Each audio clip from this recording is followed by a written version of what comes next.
Have Honorable Ann Thumbi, who's an MCA here in Nairobi. Karibu sana to the show, and thank you for your time this morning. Tell me very quickly, how did you get into politics in the first place? And is this your first term as an MCA? Had you been an MCA before? What's your experience with politics? Thank you so much, Joyce, for having me. And first, I want to take this opportunity to wish all mothers Happy Mother's Day belated, because mothers are a wonderful being, and I believe there's a special place for them in heaven. Anyway, that's aside. I'm Honorable Ann Thumbi. I'm a member of Nairobi County Assembly, and beside that, I'm a Kenya registered nurse. Okay. How I joined politics, Joyce, even before I joined high school, I always found myself being a leader or leading. I was compound prefect in a college. I was student leader, and then after that, after finishing college, I realized I can join politics. That is how I decided to vie as an MCA, Udli Kenyatta Golf Course with TNA party. Okay. That is 2013, but unfortunately I didn't win. Okay. After that, I went back to practicing nursing. Okay. I went to Aga Khan. I practiced in Aga Khan and at Nairobi Hospital and at Kiambu County. Okay. Later, after that, I joined 2017. Now there was a lot of days. Again, I joined politics. We formed a movement called Warebo na Uhuru. I was the national mobilizer. And after that, I got nominated by Jubilee Party as a member of County Assembly, Nairobi. Okay. Yes. All right. And how has the journey been so far? Pardon? How has the journey been so far? Okay, not easy. Having come from nursing and joining politics is not easy. You know, in nursing, it's a unique career. It's a call, and I'm sure you know how politics is. There's a lot of things that usually happens there. Having come from like a corporate world and joining politics, it was a tricky journey to understanding people and all that. Yeah. And tell me about your background in nursing. Was that something you had always then anticipated as well when you were growing up? Yeah, I always wanted to be a doctor, but unfortunately I didn't manage to be a doctor, but I managed to become a nurse. Okay. I always wanted to save life. Yeah. And that's how I joined nursing. After nursing, I did emergency nursing. I like saving life, and then I just found myself doing emergency nursing. Right. I love ambulances. I don't know why I just loved doing emergency, but I always found myself, even at Aga Khan, I was in the ICU, and even at Nairobi Hospital, I was always finding myself working in emergency unit. Wow. Yes. And that's tough. I mean, that's a tough field. Yeah. I know. There's a lot of trauma, it there's a always lot gives of whatnot. somebody satisfaction to give back life and to resuscitate a patient, and again he's breathing, and it's so satisfying. Okay. Satisfying. Okay. So now you're still serving as MCA. Yes. But you've actually sort of have you taken a break, or what exactly have you done to actually go back into nursing? Okay, what happened? Of course, after COVID, I remember there's a day CS Kagwe said, if you know you can volunteer, you can give back your services. And I thought, I can just sit down at home, just like any other person, knowing so well I'm skilled and I can help somewhere. So when we closed assembly, I thought I can just go back to my profession and give back to the community. And that's how I did a letter to the Ministry of Health through the county director requesting if I can be a volunteer nurse. And I waited for the response, and it was positive. They told me I can join any health facility. And so I decided to join Waithaka Health Center, where I am even now. Okay. And why I chose Waithaka is because I didn't want to practice or to offer my skills in a private hospital, because I believed they didn't need much of my services as much as a public facility would need my services. So I joined the least unit of health structure. If you look at our health structure, health center and dispensaries are at the low level, and that is the places you get a lot of challenges, because they are not well equipped, the nurses are few and the doctors are few, and these are the people who face a lot of challenges. So I decided to go there and offer my skills. Okay. Yeah. Wow. And you've been there for how long now?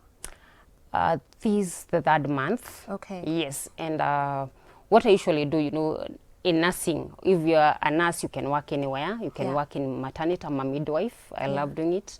I can work as an antenatal nurse, postnatal nurse. I can work at triage. I can work anywhere. So, but mostly my main objective is to create awareness, because I realized when I'm there are so many people who don't understand about COVID-19. There are a lot of many misconception about the disease. People still don't understand the symptom. They still don't understand how this disease happen and what they should do in case it happened to them. So that is why I decided to go in a rural urban health center. Because there people still don't understand well. Yeah, no, very well done to you. And in fact, I understand we have some of your images and pictures of you, at work, and there they are. You can, so this is at Waithaka? Yes, health center, yes. Yes. And so describe to me your typical day. First, we report at 8 a.m. Actually 7:30, because at Waithaka Health Center there's a maternity unit, whereby now we usually have the night shift for the maternity nurses. So at 7:30 we get we have to exchange shifts, and as we join the day shift. So after that, of course, there's training of all healthcare. I mean, of health education training of the public, of creating awareness. After that, of course, there is allocation of duties. If you're in maternity, join maternity. If I'm in antenatal, I go to antenatal, depending on where the allocation of duty is. Yes. And then we usually leave at around 4, from Monday to Friday. Yes. And it must be pretty busy. Yes, it's busy. It's very extremely busy. You know, Waithaka Health Center is just next to Kawangware. It's not very far away from Kawangware, and you know, with what is happening, Kawangware is one of the hotspots of COVID-19, and so there is fear. You know, there is panic in public, and you realize that there are so many people coming because of fear. Maybe you're having just a cold and cough, and maybe you're thinking I could be having COVID-19. And people are coming. So many parents are bringing their kids just to know their well-being. Yeah. What do your fellow MCAs think of what you're doing?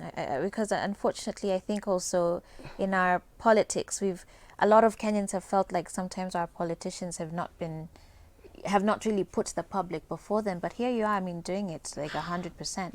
Have they commented at all about what you're now doing? Okay, you know, most of the people were shocked, because many people don't think, like, if you're a politician, you have another career. They believe that if you're nominated, you just gotten from maybe in the street or something like that. But with nursing, I would say is a good profession, and it's a calling, and you can't just wake up and say, like, I can't be a nurse. Once a nurse, always a nurse. Because during our graduation, we usually take an oath. And beside that oath, we usually have what we call a creed of nursing, which is very connecting. It's actually you make an oath to God and praying that you'll always remain a nurse and always give the best and always like have those professional ethics and treat the patients well. So at that particular time, I remembered that, and I said, oh, I can't just sit down and wait where my services are needed somewhere. So I just had to do a letter and request for my volunteer, and I thank God it was positive, and I'm feeling so satisfied, because I couldn't imagine sitting down this coronavirus time, I mean this pandemic time, and after all I'll have done nothing. Well, hopefully it's challenging your fellow MCAs as well to do something with whatever skills they have, you know, in this season. But it's interesting because you're also in politics, but then here, you know, in a service industry. And considering you're saying you've also chosen specifically to work in, is it the level hospital classification, the lowest, that is the lowest. And you're seeing there, you know, poor facilities, I'm sure, lack of equipment, lack of proper facilities. Hopefully, how much of that is stirring you up as far as politics is concerned, and really assessing whether we've done enough as far as healthcare in this country? Let me tell you, Joyce, you know, as a member of county assembly, there is what I'm supposed to do. You know, the constitution is very clear on the objective of what an MC is supposed to do. We're supposed to do registration, oversight, and representation.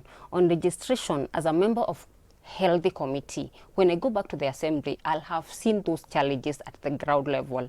Right now, we have a challenge of shortness of staffs. We don't have enough staffs.